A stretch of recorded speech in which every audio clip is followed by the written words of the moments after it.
Alright. Look what I got. Cleo joining me for my Aliens review. We're continuing through this third Marvel Aliens omnibus here with a few short Aliens comics. Now, honestly, most of the things in this omnibus are short, but we're going to be tackling. We'll start with a one shot simply known as Pig. Pig is an infamous Aliens one shot, and this is, believe it or not, written by Chuck Dixon. And it is about a group of scumbag, like mercenary types that are trying to clean out a xenomorph nest. And they send a poor little pig in with a C4 attached to it. And that goes wrong, and then the whole hilarity ensues. There's nothing to this one. It's terrible. It's just about as terrible as everyone said it is. Is it the worst Aliens story at the time? No. I'd say Colonial Marines and that weird UK comic were far worse than this. But this is pretty bad. This is the worst thing I've ever read by Chuck Dixon. I can tell you that. But this isn't even nearly as bad as some of the Titan book stuff is. I'd rather read this than Alien Seventh Circle, for instance, or Colony War. Hate both of those far more than this, but this is pretty bad. It gets a 1 out of 5. Next, we're moving on to Dark Horse Presents number 117 for a story called Headhunters.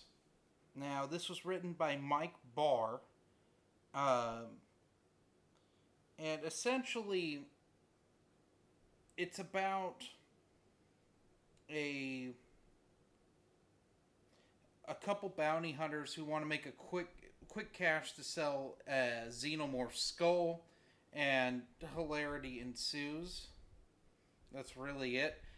It's noteworthy for having some really great pencil shaded art, but the story's whatever. As General Lotz has said before, it's like once you got into the 90s, these Aliens comics were more about the art than actually having a decent plot. So that's why you end up with stuff like Headhunters. So what would I give this? Give it a 2 out of 5 solely because of the art. Otherwise it would get lower because there's nothing to it. Next we move on to Dark Horse Presents number 121. And I'm sorry, Pixie is chasing a bottle cap around. The story's called Borderlines. And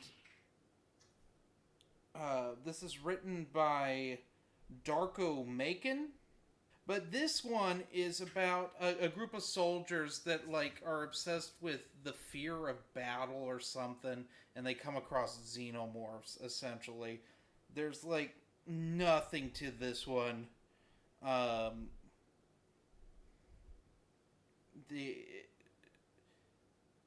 It's whatever. It's whatever stuff. Again, black and white art.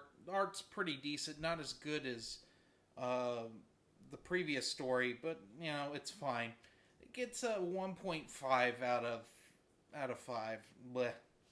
Anyway, next, because we just have an absolute pile of shit to go through here, right? We get to the Alien Special from 97. And we get essentially 2 stories from that. The first is 45 Seconds by Darko Macon. And this is a much better story about the last survivor who set up a bomb to destroy a xenomorph nest.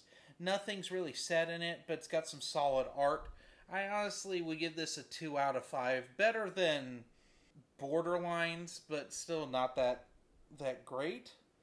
As I recall, Darko Macon wrote some Star Wars Tales stuff, and I don't remember how good that was either. But the next story is called Elder Gods, And this is the last story we'll talk about today, and this is by Nancy A. Collins. And essentially, it deals with a colony that also has a religious cult on there. When they unearth a xenomorph nest that's been buried for a very long time, the cultists go a bit crazy and they cause a xenomorph outbreak. It's a very short story. It's a very dark story. But I liked it. I did. Out of all of these, this is the best one in this review by far. Is it great? No, but I kind of like the...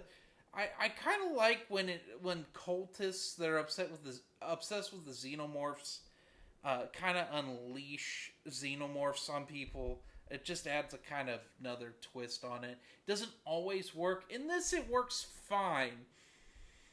It's very short. What would I rank it? I give it a solid 3 out of 5. It's okay.